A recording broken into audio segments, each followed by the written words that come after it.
Thank you. Well, it seems to me I have the pleasurable spot of speaking just before lunch when everyone can actually hear the kind of sandwiches shouting at you, come and grab me.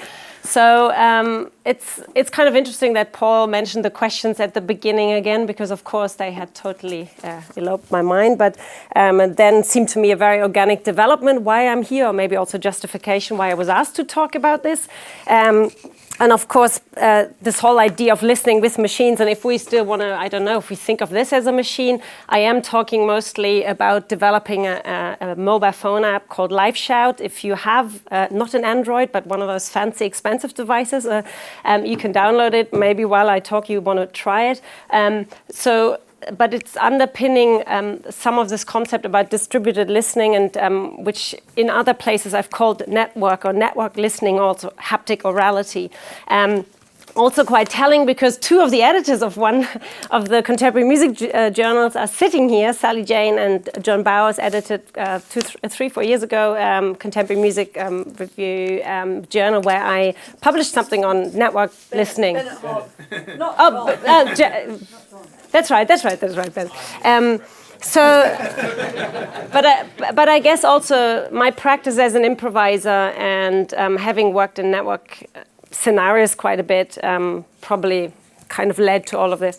So this is really, and you might be very pleased to know I am going to show you quite a lot of videos, so very easy on the talking bit. But I think it's interesting to think about some of the background and how this developed. So this app, I'll talk a little bit about what it does. It's pretty simple, but I guess the whole kind of cultural issues around it about putting people in different spaces and getting people to listen in different ways through their devices. It's been kind of an interesting journey, and I think it ties in very nicely with some of the performance ecology discussion that John was talking about. And something that I want to look at a bit more closely is because specifically I've been working with a lot of children. So you send kids away, and we've been working on a couple of projects with kids, and how the sort of gestures change when they engage with these devices, and when all of a sudden they are asked to use this as a kind of a microphone, which this app basically does, and what it does to them in terms of listening and how they listen to others. And this whole notion of being listened to is kind of interesting when you have a device like this in your hand. So I think some of the assumptions we make about people, about machines, but about ourselves as well, and some of these discussions that will probably come up this afternoon, I think are all kind of somewhere inherent in this app.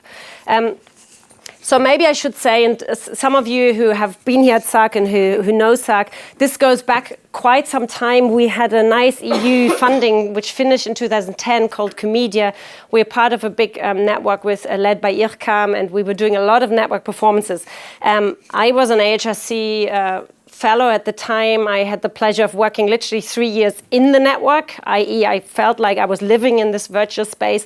I was also creating work in a virtual environment at the time called Second Life. I don't even know if that still exists. I still have a Gucci handbag in Second Life, which I never owned in my real life. But some of this stuff, and just very briefly to say, it informed a lot of our thinking. I think Paul was part of this network group. We were connected with people all over the world, Mexico, Brazil, a lot of work with Pauline Oliveira, people like Evan Parker, so quite kind of people who are working in the field of improvisation, of composition. We're trying a lot of different things in terms of playing with machines on the other side, with machines here. We're experimenting with different kinds of scores, 3D scores, 2D scores, graphic scores. We were experimenting a lot with different types of coupling of instruments, so this whole notion of distributed ensemble. What it means to be in this network space. What is this network space? We're kind of conceptualizing it either as an architectural space, as a kind of a feedback loop, as a kind of an organic piece of thing that was sort of connecting us or disconnecting us. And I guess some of the questions we were asking ourselves at the time, this whole thing of, like when you walk into a concert hall or a club space, there is this almost assumed kind of situatedness or coherent aspect to how you are in this space, how you listen to an orchestra, or you sit down on a chair and pick up your program and so on. And some of the questions we're asking ourselves in the network, there seem to be almost all this opposite thing happening of, the different acoustics. So you have someone playing in a church in London, us playing here in the Sonic Lab, and having a very dry acoustic. So very much thinking about the different types of acoustics, thinking about not just about ourselves, but about the audiences. And one of the performances, we connected the audiences visually as well as orally. And what does that mean? Kind of the sort of social engagement, people listening to each other while they're listening to the performance and so on.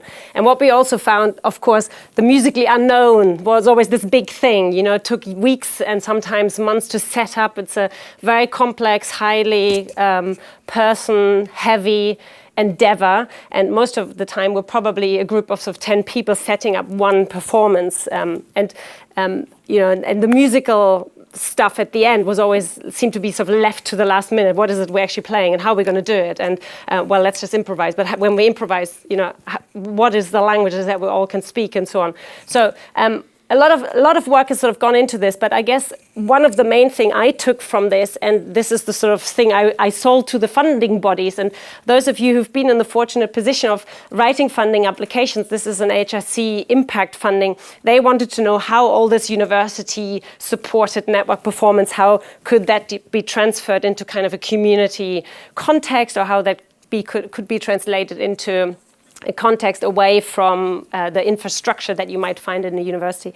And this is something I have talked a lot about in some of these papers on network listening or haptic orality, of this real engage sort of into this kind of fragility that exists not only between body and material, between your own self and I'm a saxophone player, between the sort of instrument and the performer, but a lot of questions about sort of the assumptions we make about ourselves, about us being the center of the network performance while everyone else is at the periphery. So very much questioning the relation that we have with ourselves, without our own listening selves. So between, being listening, Nick, and being listened to, it was a lot of this thing that came up, especially some of these things, and I've kind of just quoted myself here very, very selfishly, because I have put it somewhere, so I might as well use it. But it is really about this relay of this kind of intimacy that you have with your instrument, whatever it is, but also in a way that being in a network situation, you're always being asked not only to listen to yourself, but the sound that becomes relayed through the network, as well as the other performers. So there's all this kind of disparate stuff going on, and I guess the idea of distributed listening kind of came from some of the work in there. And of course, the different sounds, what is it you play? Let's say you play your saxophone into a very reverberant space in New York, and listening back to this different acoustics sort of coming back at you or to you. And what does that mean, if that means anything at all? So the proposal for this distributed listening app called LiveShout came from all this kind of thinking about this fragility of listening, of being in different spaces, of being with different people that you often don't know, socially don't know, and so on. So we designed this custom designed app for mobile devices, and as I said, it was really to involve young kind of participants. It ties into some of this idea of sonic tourism, citizen journalism, of people going around with their devices and recording themselves and showing us their kind of sonic holidays and so on. So this app links with Locusonus. Some of you who are involved or have been involved in network performances probably know very well about Locusonus. They're based in Aix-en-Provence. This is Jérôme Joy and Peter Sinclair, who have already been working with the sound map for over 10 years.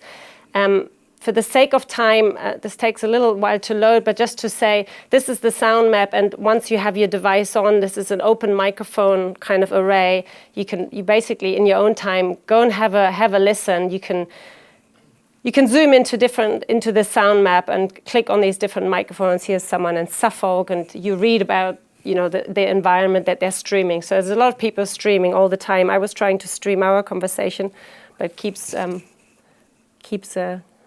logging out, as technologies do. They often don't work.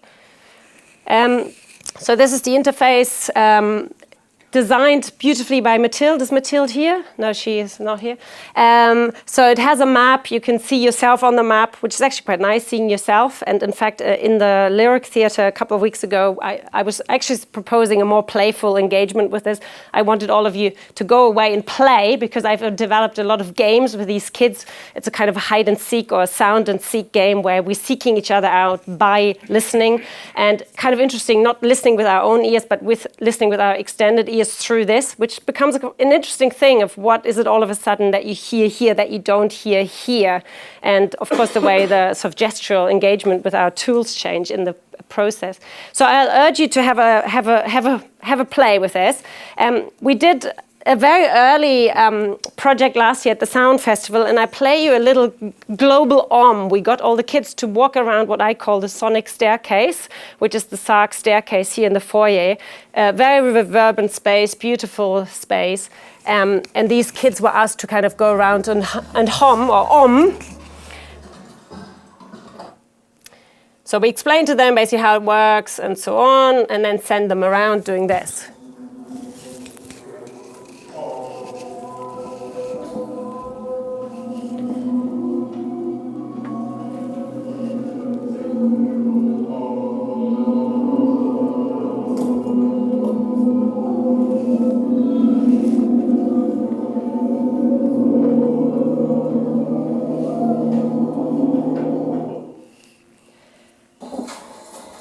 So we had a couple of strategies. So in a way, the kids, as you can see, often it's the parents holding their devices for them because they were busy singing, of course, beautiful harmony singing even.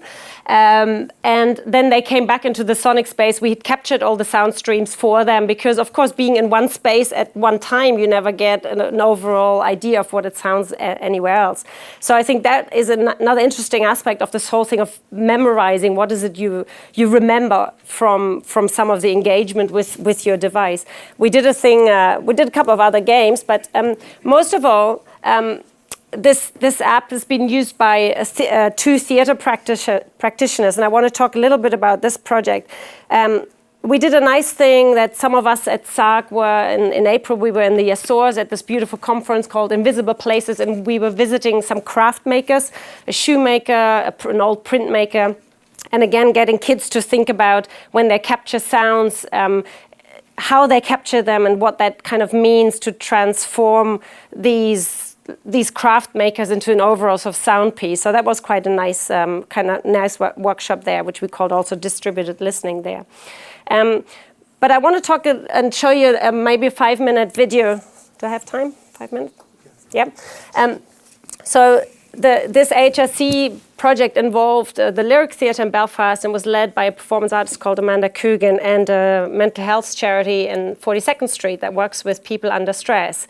And again, in the idea of distribution, we distributed the gear and the app into different places, and then people were structuring their narrative around this idea of distribution. And Amanda did something very nice. She went through all the spaces in the theatre and totally kind of threw everything against the wall, what you usually would do in a theatre, i.e. people weren't walking into space and watching a theatre play, but she took people around into spaces that they'd never been before. So she used the foyer space, she used the terrace or the balcony of the space, she used the boiler room, and she made pieces, small pieces, starting from the idea of sound and listening. This is the dressing room at the back of the stage, and then this is the props room. So we used about 7 or 8 different spaces. She crafted all these little stories. It was based on Shakespeare's Once More speech, which she then deconstructed, and then these actors were using the app to transmit their sounds and their stories in very non-linear ways. And I thought I'd play you a little bit because you probably get a better impression of how. My name is Franziska Schroeder. I'm a senior lecturer at the Sonic Arts Research Yeah, and I can hardly pronounce it. And we're based at Queen's University. We've developed a listening app, a creative listening app called Live Shout. It was developed by myself and Pedro Rodello and funded by the Arts and Humanities Research Council. So the app lets you stream your own sounds in a way. Imagine that you have your mobile phone, you open the app, your mobile phone becomes a microphone. So whatever you say, all the sounds you make, if you have it on, you can stream it onto a global sound map. And we've collaborated with a company or an artistic company based in France in Aix-en-Provence called Locus Sonus. So in a way they collate all the sounds, and if you have a mobile phone and you open the app and you receive the stream, it means you can listen to anybody who has the app engaged. So in a way it's kind of playing with this idea of eavesdropping if you so wish. It's a bit like the Periscope app, which is a visual app, so where you can upload a video or have a live video and people can see you. And with this app, it's all about sound. Whatever you do, whatever sounds you make on your phone can get streamed, and you can receive other people who have the same app.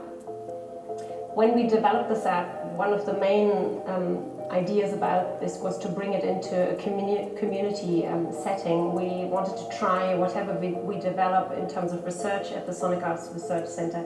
We wanted other people to use it, so we're very fortunate to team up with Philip Crawford at the Lyric Theatre, who was so welcoming, because it was a bit of an experimental idea, and he put us in touch with the amazing, fantastic Amanda Coogan, who is the facilitator, the theatre maker, the performance artist who developed the piece in the end with us. So the link really was to bring the app to the Lyric, and the Lyric then made something out of it. They made this amazing piece called Once More. The way we started, we actually had a lot of discussions, and it is quite interesting that Amanda, she from the start was absolutely fascinated with this idea of distribution. So the idea that you don't have a narrative that necessarily goes from A to Z, but the piece is built on sound, so we start with the sound first. What if you were making a piece that wasn't about, telling a story that has a specific development, has a climax, in the end someone dies and people fall in love, sort of traditional story. So she was very interested about this idea that you take all the sounds that you might find in the Lyric, and then you kind of throw it against the wall and you break up this whole piece and you reassemble it in different ways. So the idea in this piece is that there isn't a very linear story to it.